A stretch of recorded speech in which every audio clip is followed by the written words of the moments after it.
Yo, welcome to the Horns Up Podcast, your home for all things Los Angeles Rams. As always, I'm your host, Johan. This is our co-host, Ruin. And this Yo, is our special guest for today, the infamous Druka Nacua, brother of Puka. Uh, But yeah, you can find us on our socials at Rams Nation, Puka Nacua Lover 12, and Druka Nacua. From breaking news to game breakdowns, hot takes to honest fan reactions, we're here to bring you the highs, lows, and everything in between. If you bleed blue and gold, this is your spot. All right, boys, we're here. Third victory Monday of the year. Feeling good. We just came off a nice dub at the Rams house, at our own place, SoFi. Great game. Man, they made you watch to the last second. I mean, this game was a banger. Started off a little slow, but it was kind of one of those Rams McVay dubs. You kind of wait to the end, things finally click. But let's go ahead and get into it. We have a lot to talk about, not only about the game, but also some conversations about some players. So we'll be right back at you. All right, boys. So, as you know, we got the dub over the Colts 27-20. Pretty hard-fought victory this Sunday. Nothing was easy, the dub wasn't given to us. But man, what do you guys think about this game? just a great win overall, and we fought through some sloppiness. I will say, one thing I did notice: Blake Corum got a heavy workload yesterday. I think Kyron only had 13 carries, but I was in attendance. I was in the Rams house for the second time this season. Yes, Man, sir. that stadium was rocking. That's the loudest I've ever heard SoFi on TV, on everything, man. It was just a great atmosphere to be in and a great game. Just a real nail biter to the end there. Where were your seats at, man? I was once again high up. I was section 520, row one, so not the Okay. greatest seats. You could still see the game, but they're about 60 a person, so nothing beats cheap tickets. That's not bad, and there's not a bad seat. I know it's kind of cliche to say, but there's not a bad seat inside of SoFi Stadium, Yeah, man. not a bad seat at Yeah. all. So far, Yeah, it's a beautiful view wherever you are, especially when the Rams are winning. Yeah. no doubt. Yeah, I was gonna ask about that. So it was super loud, right? To make sure we let Cam Bynum know Yeah. we're not. No, oh yeah, it was including me. I wasn't able to speak for about 2 hours after the game. I remember on the Puka touchdown, I was losing my damn mind. I was out of my seat, like ah. And then I remember on that 2-2 touchdown, I'm just eyeballing Matthew Stafford. I see him, uh, brand new jersey by the way. I see him Crazy. air it out, and I'm like, oh shit, where's it going? And I look over and I see Tutu Atwell butt Yeah. naked, wide open, and I'm just losing my shit. I'm just yeah, and to make things better, I was with my Colts friend, so he Oh, let's I let go. him hear it. That's Yeah, awesome, it man. must have felt That's good to awesome. rub it in his face because Oh yeah, I know you were texting me. especially because he was screaming in my face after all Yeah. their points, and I was that didn't make me happy. Yeah, this Right. game was a lot of fun. There was a lot of stuff that went down, especially in the third and fourth quarter. But man, what stuck out to you guys in this one? Why do you think the Rams got the dub in this one? Do you have any concerns with the slow start? Is there anything that, you want to get off your chest a little bit of criticism for the Rams? I will say, of course, the obvious Puka Nacua, man. I keep telling myself there's no way I can like this fool more than I already do, and it's like I I'm more in love with Puka Nacua than I was with my ex girlfriend. And that's a fact. Puka Nacua is just he. It's a little premature to say this because he is in year three, but if he keeps this up, he will go down as one of the greatest Rams wide receivers of all time. Number one in my heart right now. And you see not only Puka stepping up in a big way, you had Cam Curl with his first two interceptions in a Rams uniform. What a game from him! I mean, he really had a breakout game. Those were our two players of the game, by the way. Puka Nacua and Cam Curl. Couldn't pick one or the other. I had to go co-players because I wanted to choose Cam Curl because he had the two picks, but you can't exclude Puka Nacua's 170 yards. You just can't. Right. Yeah, Uh, that's crazy. Puka, I love Puka obviously too. I mean, both of our pages are yeah, salute to heavily our guy. centered around Puka Yeah. Nacua. Exactly. But my only concern is like, is it sustainable, especially with the way that he plays? Love to see him being hyper targeted, and he's always freaking open. So of course you're gonna throw him the ball. But with his style, it is a little bit concerning. Just like, is this sustainable for the whole season? Um, yeah, that's my only concern really. Like, I love to see him getting the ball, and like I said, he is always open. But with the type of player he is, the big bruising look, I mean, he took that screen and went inside. Most guys are looking to take it to the sideline. He's cutting back inside and looking for contact, which I love the way that he plays. I don't want him to change a thing. But when you're getting targeted as frequently as he is, and with the play style that he has, is that sustainable through the whole season? I hope so, but I don't know. Yeah, it's a good point you bring up there. Puka, he's like a receiver slash running back. I mean, he has a receiver, he has the hands out there, but he's looking for contact. He's not one of those receivers like a Tyler Lockett who's just gonna get the ball and fall down. He's always looking for the extra yards. He's always, fighting for the extra yards. And that's what we love about Puka. I mean, you gotta love him. And just a little bit of a fun fact, through the first 4 weeks, Puka he's having kind of a 2021 Cooper Cup season. If we look at the stats here, through the first 4 weeks, Puka has 42 receptions. Cooper Cup only had 30. I mean, Puka, he's averaging over 10 receptions a week. And I mean, that was a good point that you said, Druka. Is that sustainable? I hope so. I think so. We've seen Puka get a little banged up, a little bit hurt, taken out of games. Even earlier this season when he had that gash on his eye or whatever that was, the little Anakin Skywalker thing. But yeah, I mean, is it sustainable? But he is on track to have some type of season like this. And with other receivers not really like elevating their play, not necessarily just the receivers, but their teams around them, like specifically Justin Jefferson and Jamar Chase. This kind of brings the question, is Puka the best receiver in the league? And we're going to go ahead and get into a little talk about that.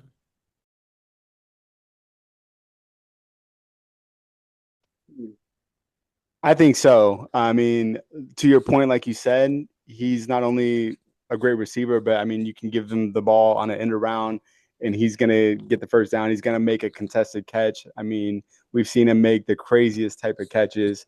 Um, a possession receiver through and through. I mean, third and Puka, they're looking to throw it to him. And he's, like I said, like, there's so many times where he gets the ball and I'm looking around. I'm like, how is there no one? Like, he finds the perfect spot in the zone and sits down. And his timing with Stafford right now, that's why Stafford keeps throwing it to him, because he trusts him.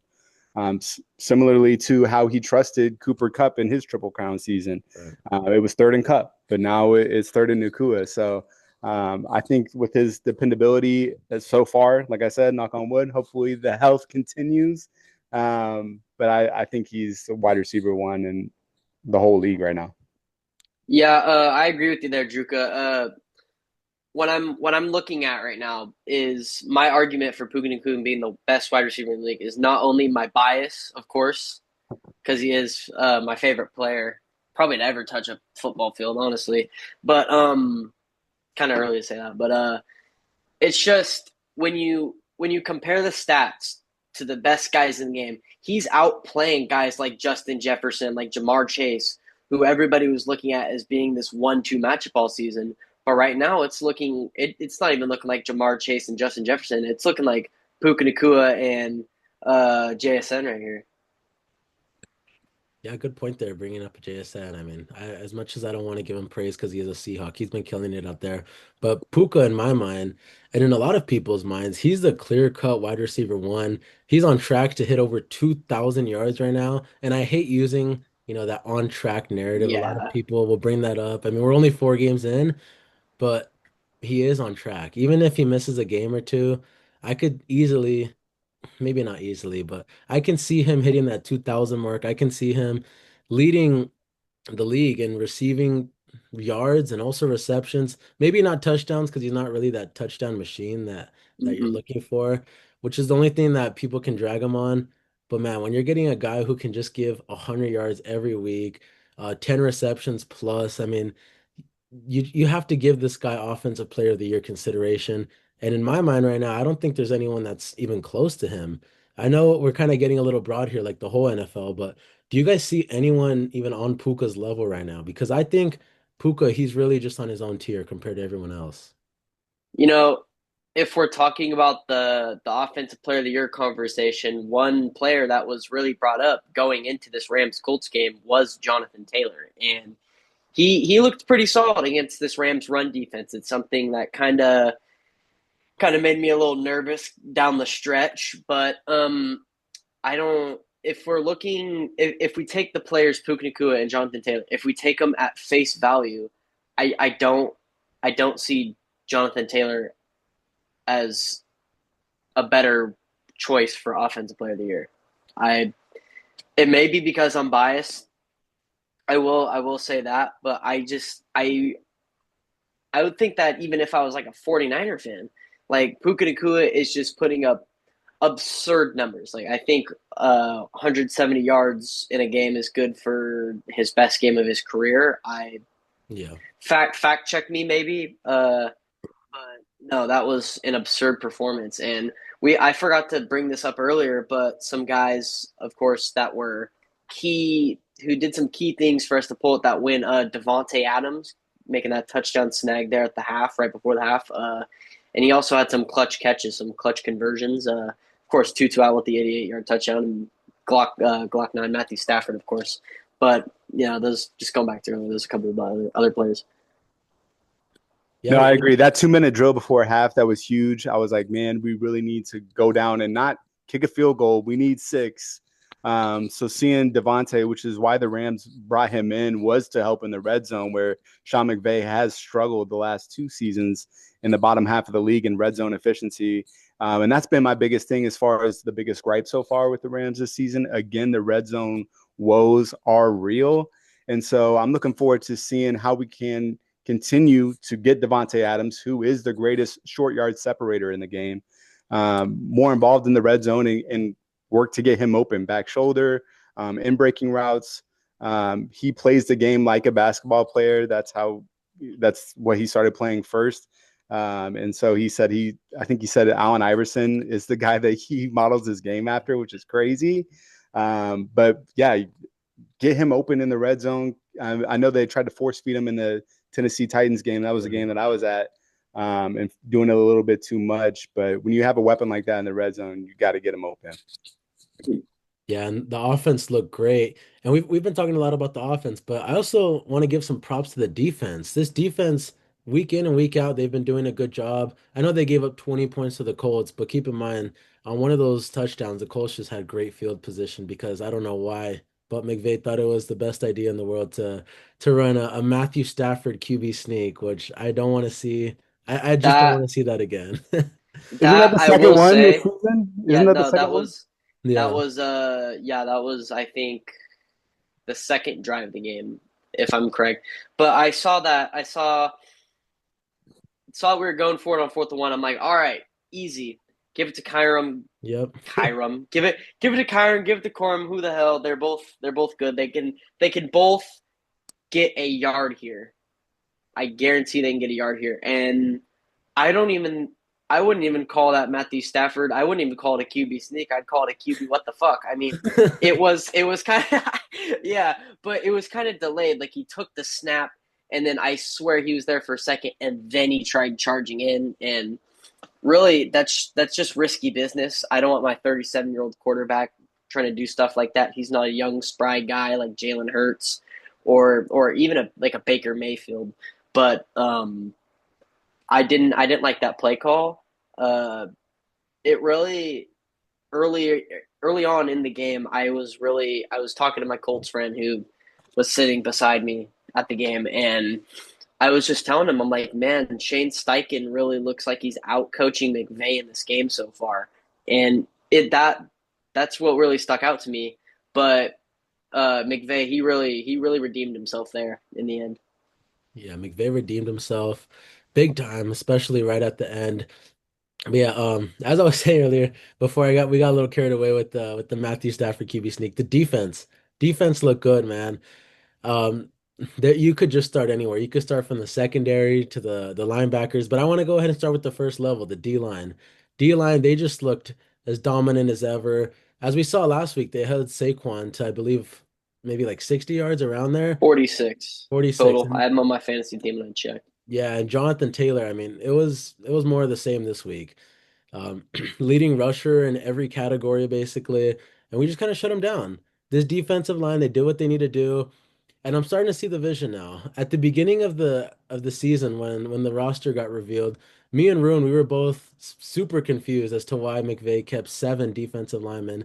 But we're seeing that now. There's a lot of rotating, a lot of different D lines going in, and we finally saw something out of Jared Verse this week, which he's been a little quiet, and I know he's been double and triple teamed and stuff like that. But anyone else stick out to you guys other than Jared Verse? Back-to-back games with a strip sack for Jared Verse, by the way. Just want to put that out there. Yeah, absolutely. That was beast mode. And then also, I want to call out. I thought he was going to get to Daniel Jones when they brought him into the middle. He like was right over the center, bull Oh rush yeah, he center. Yeah, he pancaked the Jumped. center. He Yeah, destroyed that fool. yeah, bro, jumped out, leaped out like he did versus Sam Darnold in the wild card right. game. Wow. And I was like, oh, he's going X Games Yeah. mode, like full Superman. He's are you? And I thought he was going to get him, but came up short. And I was just like, man, if he would have sacked Daniel Jones on that play, I would have gone crazy. I thought he was going to get him, but I think we still got pressure there. And then he Mhm. threw an incompletion, I believe. But that play alone, I was like, man, that bull rush is insane. Yeah, D-line looked great out there. Jared Verse, I mean, it was good to see that. I've been wanting to see that out of him. I've been wanting to see, hit an explosive play like that. And it kind of gave me that little PTSD feeling, from the Vikings game when he got Sam Darnold with that. But yeah, overall defense was good. Agent Zero, Byron Young just continuing to do what he's done all season. He's been looking Another great. sack from Byron. Correct me if I'm wrong, but I think with that sack yesterday from BY, I think that technically has him leading or at least tied for first in sacks, and that's always great to see. Uh, Byron Young was a guy who I've really been high on since his rookie season, and when we drafted Jared Verse, me being an FSU fan, I immediately thought, wow, this is going to be a great compliment to Byron Young, when really it ended up being the opposite. Now, Byron Young is probably the best compliment to a star edge rusher you can probably get, and You have a little Batman and Robin right there on the exactly, and they're like the Step Brothers. right. I want that shirt so I bad, think but I think Druka, you have that shirt, don't you? The Step Brothers I one? think yeah, I think he does. No, I don't have that one, but it is one that Oh, I you have needed. like every other shirt. I know. What the Yeah, Yeah. hell? coming soon. It's in my cart. I just got to pull the trigger. Yeah, if you guys check out his page, this guy has all the Rams merch you could think of, all the hats, jerseys. It kind of makes me a little jealous, but All the damn memes too. I'm telling yeah, everybody watching this video, go check this fool out. He posts the funniest damn memes I yeah. ever see. Best Rams meme page out there. Go give him a follow. Appreciate you, brother. I actually got the motivation from you. I was like, man, I need to step my memes game up. And so I don't think I've even posted any this season. I've been slacking on that, just trying to keep up with Right. my other content that I've been doing. But yeah, man, the memes are fun. Bring memes back. They're here. They're funny. Memes always they even in a loss, memes are the best, man. Yep. Yeah, they are for sure. So it's fun. I appreciate it. And then as far as like you guys said with the shirts and the swag and all of that, that's something that as a kid I really didn't. I grew up with my parents were teachers. I didn't have a lot of money, and so like now that I have a decent paying job, I'm like, man, now that I have adult money and it's mine, watch out. So that's why I'm always buying That's how I feel when I shirts. when I start working a steady job. I already have probably too many jerseys that one would ever need. I think I have about like 8 now with this one. This one arrived on Saturday. I love it. Uh, but I think when I get a steady paying job, I'm gonna be buying every player, every jersey, every color. Like one dude will have a touchdown. I'll be like, that's it. Buying your jersey, another 130. It's dangerous, brother. It's dangerous. Yes, man. Yeah, no, I feel like I need to catch up on my jersey game a little bit. I haven't got one in a minute, but yeah, I forgot what we were talking about. We got into the merch and everything. But yeah, for our last segment, I want to go ahead and get into a little bit of a preview of the Weiner game. If you didn't know, Rams play the Niners. Wah. If you didn't know, the Rams play the Niners this Thursday at SoFi. Yeah, I Yep, in think the Rams house. Yes, in the sir. Rams house is My no boy's more about to be Levi there. He's South. gonna. I don't want to hear no Levi South talk or any of that. It is the Nah, Rams house, especially they'll after this Colts probably game. they'll probably show up because Niner fans are unemployed. But I mean, it's fine. They'll probably fill the stadium. The NFL will probably make a big deal out of it. But I think if they play the way they played yesterday, I think it should be a pretty easy game. I think we should whoop their ass probably by, I would say, I don't want to get too out of control and say like, oh, it's going to be like 28-3. I think we'll win by 2 scores. I think that Colts team that we played is a much better team than the 49ers, especially with all these 49er injuries. I mean, George Kittle, as of right now, is not going to play. Brock Purdy's back, but he was playing Santa, and it was Christmas for the Jacksonville Jaguars defense yesterday, man. You love to see it. You love to see it, man. Yeah, it's hard to say because every single divisional game, it seems like just Yeah, in Rams history, it's you can tough. kind of throw out the records, and especially against the 49ers because it's our division rival. So even with the injuries, man, I want to say that the Rams are going to dominate, but you just never know. And especially with the way the Rams play, I mean, I have to take my Apple Watch off when the Rams are playing because my heart rate is going off thinking I'm about to have They're a gonna heart. send the ambulance to your house. Thinking you're having yeah. I think I was just sitting there when it was 20-13 Colts, and my heart just we had the ball marching down the field. My heart is just boom, boom, boom, boom. I'm like, oh my god! And then Puka scores. Of Yeah. course, lose my mind.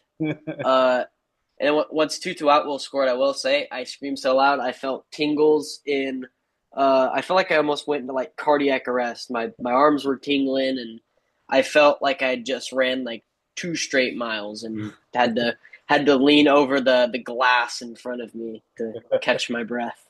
I feel like that's the part of football that we all love though. If you're not feeling like that when your team's playing, when they're down in the fourth quarter, when it's grind time, then I feel like you're not a real fan. Everyone Yeah, feels that feeling.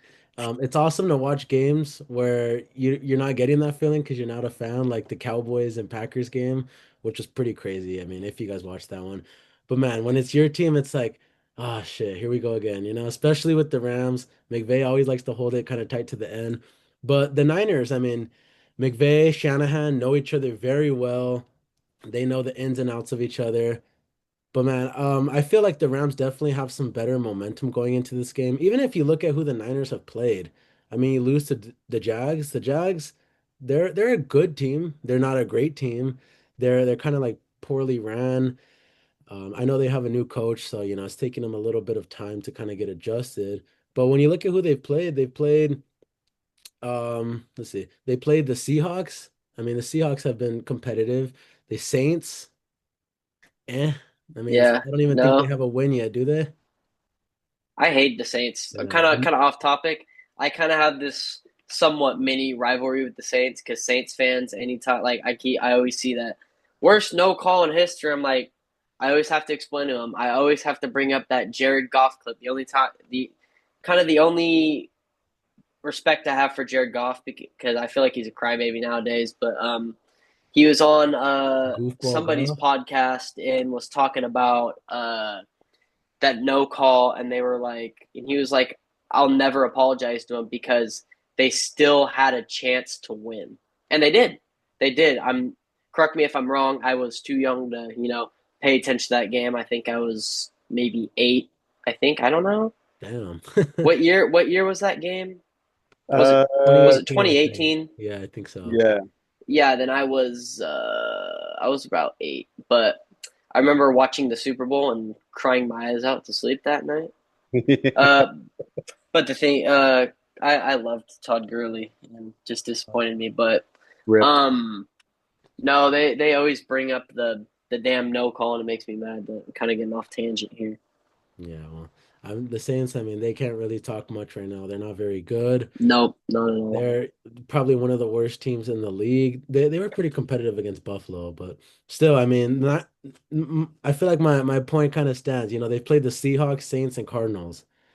You could say the Cardinals, I mean, that was a good win, but other than that, or sorry, the Seahawks, but other than that, this team really hasn't looked that good. I know they've had injuries, but I feel like that could kind of play in the Rams' favor, even though we have some injuries. I'd love to see Steve Avila come back because we're really missing him right now. Justin Dedich, I really don't want to hate on him, but he has not been good.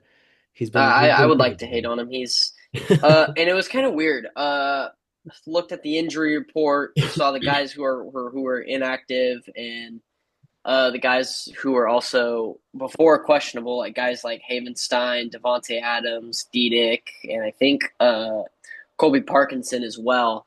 But all of them played, and Steve Avila wasn't on. Was he on the injury report? I think I he thought he had was to have been on clear. the injury report. I thought he But was clear to go. I was yeah, confused. I thought he was going to play. I remember seeing him line up, seeing Diedick on the starting five, and I'm just like, either they're starting Diedick and playing Avila, or they're just not letting Avila play, and that was the case. Unfortunately, I mean, you still get the dub, but I think Avila. Sean McVay said we'll see. When in response to a question about if he will play Thursday against the Niners, I think he will. Uh, but if he doesn't, I feel like that would be a game to sit him. I don't think it'll be a hard game to win, but I mean, it is a rivalry game, so it will probably be closer than it needs to be. Yeah, Yeah, I was hoping when the rivalry jerseys first came out, I was hoping we would wear them against the yeah, Yeah, Niners. But now man. we're wearing them against the Seahawks. I don't understand that Seahawks call. ain't our real rival. Come Right, on. exactly. Exactly. But yeah, with the Niners not having Bosa too, I mean, that's a big loss on their Yeah. defense. He's out for the year. I think it was a torn ACL. And then I saw a report that came out, man, they need to fire all of their training staff, 49ers, because they were trying to get him back out there, tell him he was fine, and the man had a torn. Yeah, that's What are we doing? But that's another story. But yeah, Niners definitely not at their best right now, but I feel like I'll take that. I'm really not gonna complain. I'm not gonna like feel sorry for them either because we know Niner fans, they're not very nice to us. So worst fans in the only I would it's call them the them in worst fans Philly. in It's the them in league. Philly right It's here. Philly is at the bottom and it's them above them because I don't know if you guys have all seen the club. Druka might have, but it was 49ers Cardinals, and there was a full on like WWE style Royal Yeah, I Rumble in saw the that, damn bro. stands, and it was the funniest thing to watch. That's all Niners fans too, right? Fighting each I other. think I think they're I think it literally was Niner Yeah, fans yeah, it fighting was all each Niner other. fans, I'm pretty sure. They don't even like themselves, man. That tells you enough about Yeah, their fan base. I did see a video of two Rams fans fighting after a game, and I'm like, what could they possibly be fighting about? But Right. you know the vibes. You get drunk at a game and Mm-hmm. whatever goes south. But Yeah. uh, yeah. What else were we gonna cover today, huh? That was all. I mean, we just got a little interview. We got a little overview of the game. We talk about Puka and some of the other guys who are contributing. We got a little bit of preview of the Niner game. Um, I can go ahead and give a score prediction. I think we beat them 27-17. The Rams have been putting up a lot of points every week. You're staying back at home. You don't have to travel down there. Hopefully, Steve Avila plays, which would be smart. Sit him for the Sunday game, play him for the Thursday game. That makes sense to me. But yeah, we have a lot of momentum right now. Offense is looking good. Stafford clicking with Puka as always. Defense, they've just been on a hot streak. So I'm pretty pleased with the team right now. I think they have a lot of potential, and it's only week 5 now. I mean, this team's only going to get better as the season goes. The O-line's just going to gel more. I don't think we've seen the best out of the Rams, so I think they're just going to continue to get better. And when you're putting up, 27 or more a week, 26 against the Eagles, 33 against the Titans, this offense is just hard to stop. And I don't think the Niners can stop it right now, especially with some of their best guys out. So, yeah, we went over a lot. We covered the Colts game, went over some players that we did like in this game, a little bit of a preview of the Niners game. You guys got it all today, but that's gonna go ahead and do it for us today. I hope you guys enjoyed the podcast. This is episode 9, going strong. Episode 10 coming up soon. A little bit of a big milestone for us. But yeah, make sure to check us out on Apple Podcasts, Spotify, Instagram, TikTok, wherever you are. The Horns Up Podcast is there with you. And Druka, you want to give yourself a little promo and tell the fans where they can find you? Better promote him, man. Don't be an asshole. You almost missed up on tuna last week too. Yeah, you can find me on IG at Druka_Nacua. Same thing on TikTok at Druka_Nacua. Also on X, same handle. Not as active on X just because I can't really post the content that I create as easily there. Right. But yeah, those are the 3 places that you can find me. And I appreciate you guys having me on. Thank you. We appreciate you, dog. Like I said, everybody, best memes in the game. Go check him out, man. He's the greatest. Yeah, and if you're a Rams fan and you haven't heard of Druka Nacua, I don't know what you're doing, man. You've been living Yeah, under a if you rock. ever heard of Druka Nacua, you living under a rock, man. But yeah, that's gonna go Thank you, ahead and do guys. it for us Yeah, today. of I course. appreciate you everyone for tuning in, and we'll be back at you probably Friday or Thursday for the next one against the Niners. So it's our first Thursday game, so we'll see. We'll be back at you guys next time.